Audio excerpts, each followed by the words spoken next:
So Mercy Chinwo and EezeeTee's issue is a long story. So Mercy said while they were in Port Harcourt, she was EezeeTee's backup singer, and that was how she became very close to EezeeTee. So the first video I posted and deleted was because I was reading all the legal jargons and most people were not understanding or they were not getting the story. So I decided to delete that video and redo it again. That is the sacrifices we do creating content. It's not a walk in the park, right? So there's difference between reading a normal story and reading legal documents, because legal documents come with a lot of legal jargons and most people may not understand it the way you will be explaining it. So I thought I should just narrate it to you so that you understand better and enjoy the video, because it's one thing to create content, it's another thing for the viewers to enjoy it. Thank you so much guys for watching this video. Thank you for clicking into watch. I do not take it for granted. So Mercy Chinwo was under EezeeTee as a backup singer and they were doing well, doing brother and sister and all of that. They were more than just work colleagues, and everything blossomed into Mercy's birthday, where EezeeTee decided to tell Mercy they should go legal, like they should sign documents, not just this backup singer and guiding her as brother in the Lord and sister in the Lord thing, right? So EezeeTee did that, and on Mercy's birthday, he announced that he's now Mercy's manager, and it was a big thing. Everybody liked it and all that. They did the signing of the contract, but Mercy did not pay attention to this contract. She did not read it according to her. So when EezeeTee talked about relocation, he got the house for Mercy and everything. Mercy had to relocate down to Lagos because of now the ministry has expanded, so she needs to be in Lagos where it will be easy for her to attend events. So Mercy did year 1, year 2, year 3. It was after she was done getting rounding up her 3rd year, that was when EezeeTee came with the contract again and said she should extend her deal with him to 5 years, which she declined. So immediately she declined, EezeeTee became very upset with her and started, being very hostile towards her. He was saying unkind words to her, trying to disrespect her, making her feel less of herself, kind of. So when EezeeTee calls for a meeting, he will use unkind words, derogatory words towards her, and she was stomaching all of this. And then she decided one day to speak to one of their fathers in faith. And the man called and tried to see how he can come in between to settle it. It was looking like they were okay. But when she decided to attend one of the meetings, EezeeTee lashed at her again and said she should come and sign the contract so that she will now extend it to 5 years instead of the 3 years that had elapsed. Apparently, EezeeTee thought that, okay, these 3 years were too short for Mercy. At this point, Mercy did not see this document. She had not even read it. She only signed. Remember, the first signing was in Port Harcourt, and that was in 2017.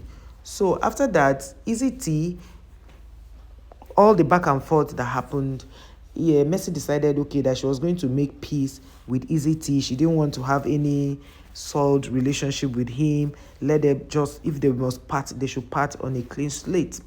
So she bought a brand new SUV, like tear leather, we'll say it in the Nigerian parlance, tear leather, an SUV, and then she took it to him as a way of sowing a seed into his life. And EezeeTee said he was going to post it to say thank you, and she declined. So that kind of made him very upset. You bought a car for me. What is wrong if I post it? That one, triggered another animosity towards Mercy, and she wasn't having it. So she decided that, okay. So one of the times Mercy, she said there was this event in Edo State that she was supposed to attend. One of their fathers of faith was doing I think a birthday or something. I can't remember. It's a church program actually. So Mercy was invited. And because EezeeTee had already seen that Mercy has refused to sign the new contract to extend, he now became very hostile towards her. calling her names and all of those things. And then Mercy got to hear that that man invited her. So she confronted the guy. The guy said that they didn't pay, something like that. They didn't buy ticket or so. She now said, well, anyhow, she's going to go. And that was how the guy now said, okay, he has bought the ticket. And then, not knowing that, according to her and her lawyers, that EezeeTee had told those people that Mercy was sick and she was battling terminal disease.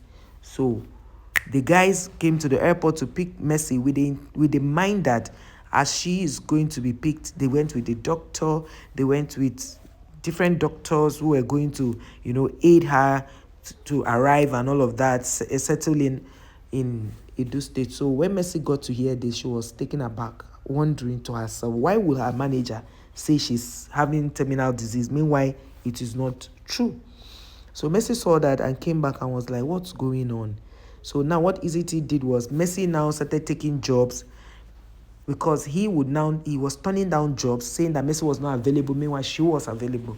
So what any honorarium that Mercy collects, honorariums are gifts given to you when you attend an event that you do not put a price tag on. Those gifts are called honorariums. So she now collects that. She'll not share the 50-50 with EezeeTee. So one day EezeeTee, and she said each time she delays for a moment, EezeeTee will call her and will send her a mail that she has not paid and all. So what broke the camel's back totally was when she now called Mercy that they should come and reconcile some accounts. And Mercy said that they were not good. That Mercy said she never told EezeeTee that the 50-50 was too small. She never for one day. That she was not even the one that took EezeeTee to court. This thing is becoming more interesting.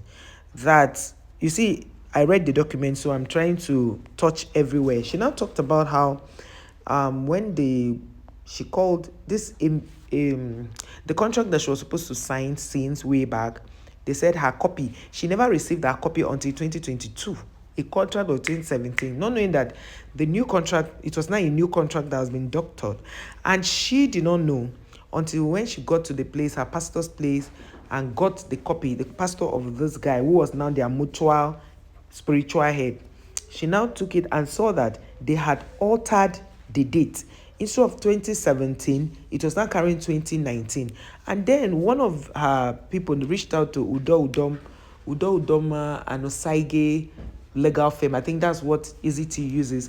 And then the guy said, what's going on? We are seeing this, that, what happened? They now said that 2017, that it was not, they did not write the one for 2017, they wrote the one for 2019.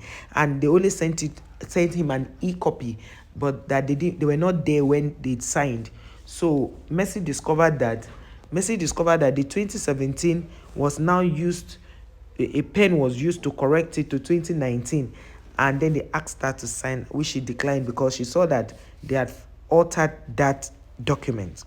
Now guys, if you want to know the full gist, because I'm touching all the corners to ensure that I don't leave out the key things, so Mercy now started discovering that this guy was no longer straightforward with her. So after they confirmed with the law firm that although in law, once a matter is before the court, you don't discuss it. But Mercy had to put out this through her lawyers so that the public will not be misinformed, because a lot of speculations, a lot of school of thought, so many people have done videos to say Mercy did this, Mercy is greedy, Mercy is ungrateful. After somebody picked her from the slums and cleaned her up, she's now forming celebrity and all. But they needed to hear her own side of the story, not just keeping quiet, and that's why Mercy brought out this. So if you want to read this whole thing in details, please go to Mercy CHINWO's page on Instagram. It was an 11 chapter, this write-up was 11 chapters, 11 pages rather, and it was really lengthy. It was a lengthy write-up, and I'm telling you, if you want to get all the nitty-gritty, all the juice, just go there and watch it. But I'm sure I was able to explain in a nutshell what the wahala was.